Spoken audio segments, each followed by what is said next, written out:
Om Swastiastu.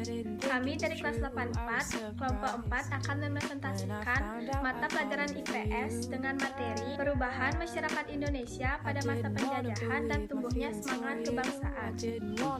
Belanda bersama Pak dan Nurjo IV mengadakan serangan ke Tegalrejo pada tanggal 20 Juli 1825. Pangeran Diponorogo bersama pengikutnya menyingkir ke Selarong, sebuah perbukitan di selatan Yogyakarta. Selarong dijadikan markas untuk menyusun kekuatan dari strategi penyerangan secara gerilya.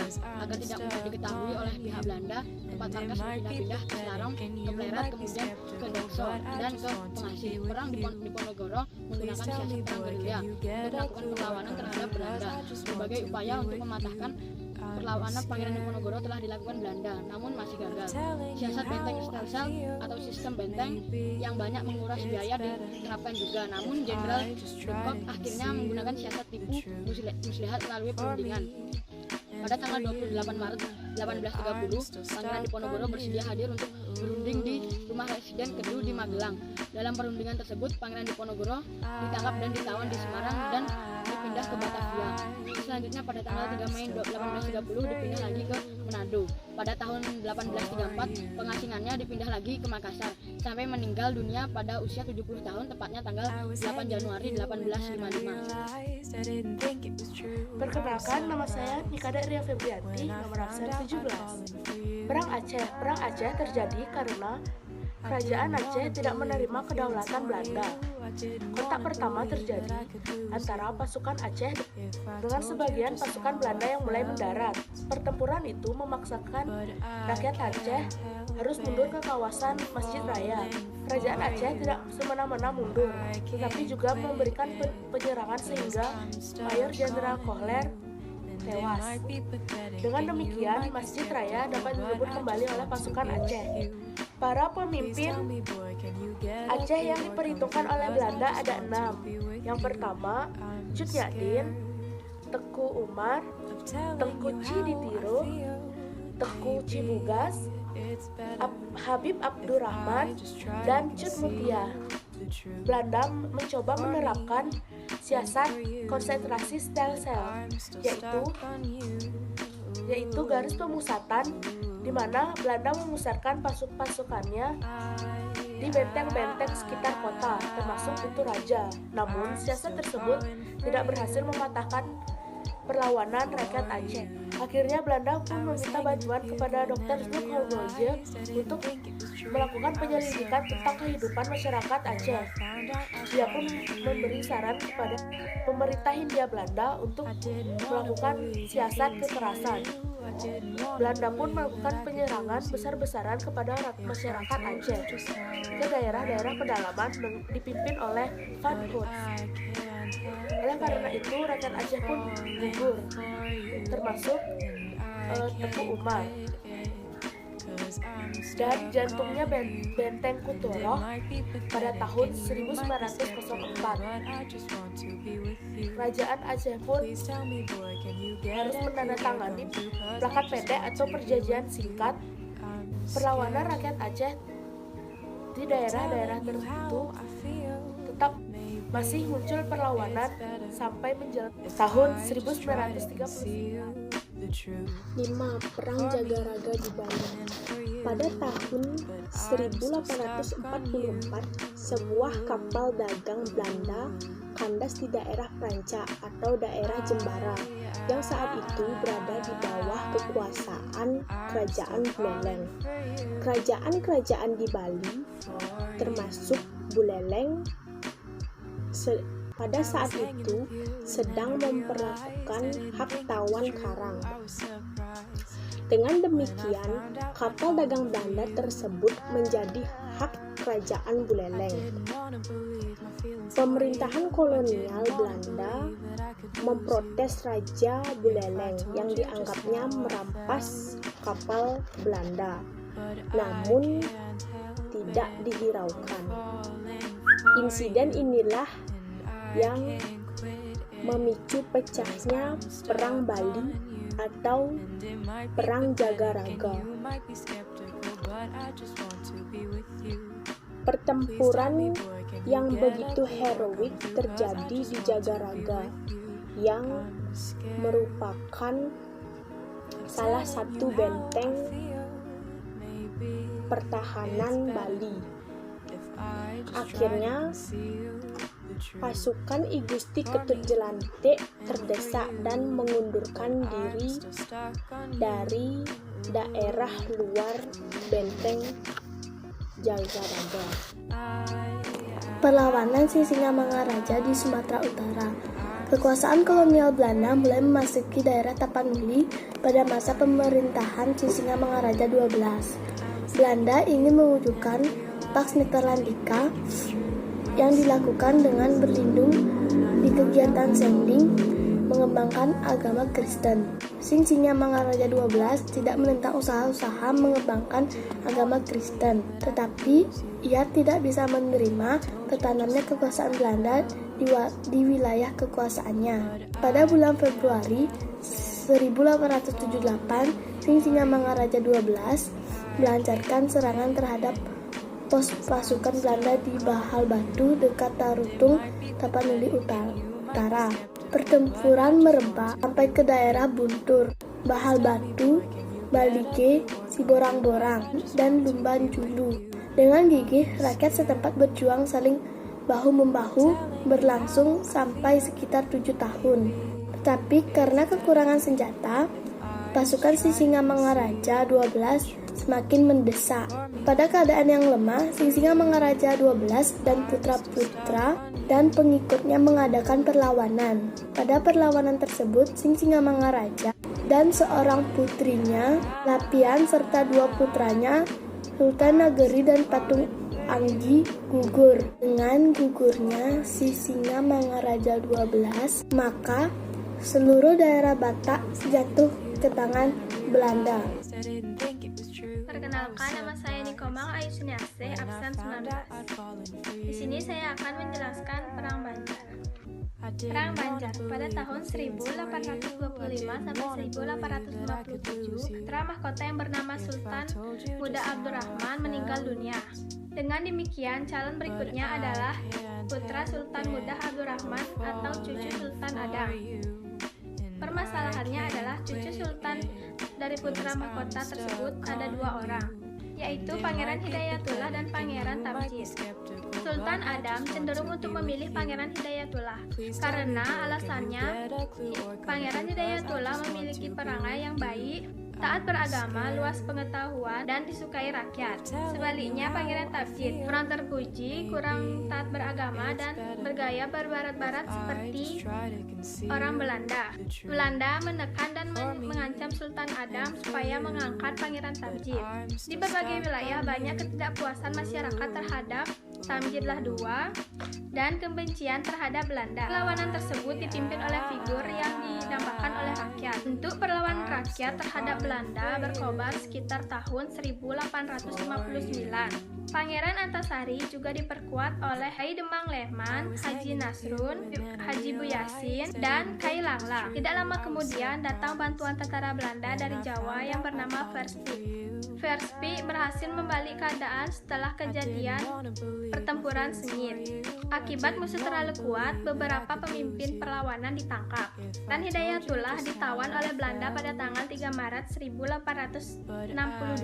Pada tanggal 11 Oktober 1862, para pemimpin rakyat mufakat untuk penggantinya adalah Gusti Muhammad Seman, putra Pangeran Antasari.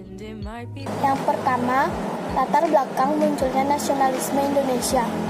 Kesadaran kebangsaan timbul akibat dari sistem pendidikan yang dikembangkan oleh pemerintah kolonial. Karena melalui pendidikanlah muncul kelompok terpelajar atau intelektual yang menjadi motor penggerakan nasional Indonesia. Melalui tangan merekalah perjuangan bangsa Indonesia dalam membebaskan diri dari belenggu kolonialisme dan imperialisme Barat memasuki babak baru. Inilah yang kemudian dikenal dengan periode pergerakan nasional. Perjuangan tidak lagi dilakukan dengan perlawanan bersenjata, tetapi dengan menggunakan organisasi modern. Perluasan pendidikan. Perluasan pendidikan diawali dengan adanya tekanan dari Partai Sosial Demokrat yang di dalamnya ada Van de Venter yang melancarkan kritikan yang tajam terhadap pemerintah penjajahan Belanda.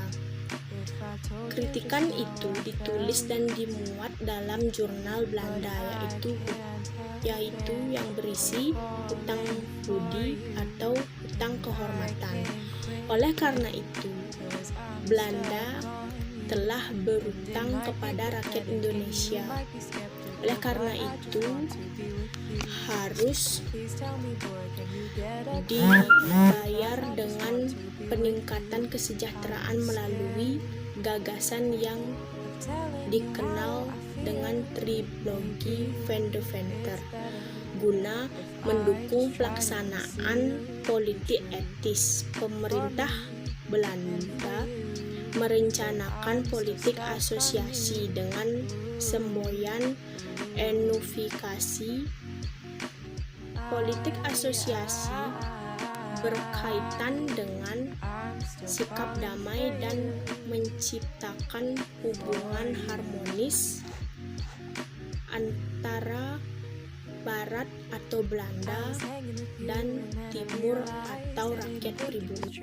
Tujuan Belanda semula dalam bidang pendidikan yaitu untuk mendapatkan tenaga kerja atau pegawai yang murahan dan mondar-mondar yang dapat membaca gaji dengan murah. Guna kepentingan tersebut, Belanda mendirikan sekolah-sekolah untuk rakyat pribumi. Sistem kolonial dibagi menjadi dua, yaitu pengajaran pendidikan umum dan pengajaran kejujuran. Keduanya dilaksanakan untuk tingkat menengah ke atas. Sekolah ini juga dikenal sebagai sekolah kebangsaan, sebab bertujuan untuk menanamkan rasa nasionalisme di kalangan masyarakat dan mencetak generasi yang terpelajar dan sadar akan nasib rakyatnya. Tokoh-tokoh pribumi yang mendirikan sekolah kebangsaan antara lain Yahya Rewantaram mendirikan Taman Siswa, Louis Dekker mendirikan Kesatria School, dan Muhammad Syafi'i mendirikan Perguruan Indonesische Nederlandische School Kayu Tanam atau INS. B. Kegagalan perjuangan di berbagai daerah. Pada awal perlawanan terhadap penjajah, perjuangan rakyat masih bersifat kedaerahan. Mereka hanya berjuang demi keutuhan dari kesultanan dan kerajaan-kerajaan mereka masing-masing, tanpa berpikir untuk menyatukan kekuatan dengan kerajaan tetangga untuk mengusir penjajah. Rakyat Indonesia juga kekurangan senjata untuk melawan penjajah. Dengan menggunakan politik David dan imperanya Belanda, menjadikan rakyat Indonesia terpecah-pecah sehingga Belanda dapat menguasai negara dengan semaunya. Sehingga pada awal abad ke-20 sudah banyak kerajaan-kerajaan yang diruntuhkan oleh Belanda. Berdasarkan kenyataan tersebut, dapat disimpulkan bahwa kerajaan-kerajaan di Indonesia kurang sinergisitas untuk melawan penjajah Belanda, untuk mengusir penjajah dengan bersama-sama. Sehingga pada akhir tahun 1908, penjajah belum berhasil diusir dari bangsa Indonesia. C. Rasa senasib dan sepenanggungan. Setelah sekian lama dijajah oleh para penjajah, rakyat Indonesia mulai memiliki rasa senasib dan sepenanggungan. Akibat dari penderitaan, Indonesia mulai muncul rasa kesadaran nasionalisme dan menggalang persatuan. Persatuan itu dapat diwujudkan dalam bentuk perjuangan yang modern, tidak lagi menggunakan senjata, tetapi menggunakan organisasi-organisasi pemuda. Yang D. Perkembangan organisasi etnis, kedaerahan, dan keagamaan. Budi Utomo didirikan pada tanggal 20 Mei 1908 dan didirikan oleh Sutomo, Gunawan M, dan Suraji. Budi Utomo mengadakan kongres pertamanya pada tanggal 3-8 Maret 1908 di Yogyakarta. Di kongres pertama inilah dilantik presiden pertama Budi Utomo, yaitu Raden Adipati Tirtokusumo. Tujuan Budi Utomo adalah untuk mencapai Jawa Raya dengan jalan memperkokoh erat persatuan antar pemuda-pemuda Jawa, Bali, Lombok, Sunda, dan Madura. Pada akhirnya, Budi Utomo bergabung dengan organisasi muda pada tanggal 27 Desember 1929 hingga sampai sekarang 20 Mei 1908 diperingati Hari Kebangkitan Nasional. Jong Java didirikan pada tanggal 12 Juni 1918 yang didirikan oleh Suki Manue. Sebelumnya, Jong Java adalah perubahan nama dari Trikoro Darmo yang didirikan oleh R. Sati Manue pada tanggal 7 Maret 1915. Tahun 1916 SI disusup ideologi komunisme lewat cabangnya di Semarang yang dipimpin oleh Semaun dan Darsono. Kemudian tokoh ini juga menjadi anggota ISDV, Agus Salim dan Abdul Muiz, atau sering disebut SI Putih, dan SI Sosialis atau Komunis pimpinan Semaun, Darsono, dan Tan Malaka atau sering disebut SI Merah. Pada kongresnya di Madiun, SI berubah menjadi Partai Serikat Islam atau PSI. Pada tahun 1927, SI berubah lagi menjadi Partai Serikat Islam Indonesia atau singkatannya PSII. SI Sosialis kemudian berganti nama menjadi Sarekat Rakyat. Kiai Haji Ahmad Dahlan melihat segi lain yang harus diperbaharui dalam Islam, yaitu modernisasi serta pemurnian agama Islam dari unsur-unsur non-Islam. Kiai Haji Ahmad Dahlan melihat Islam di Jawa Tengah bercampur dengan unsur-unsur non-Islam.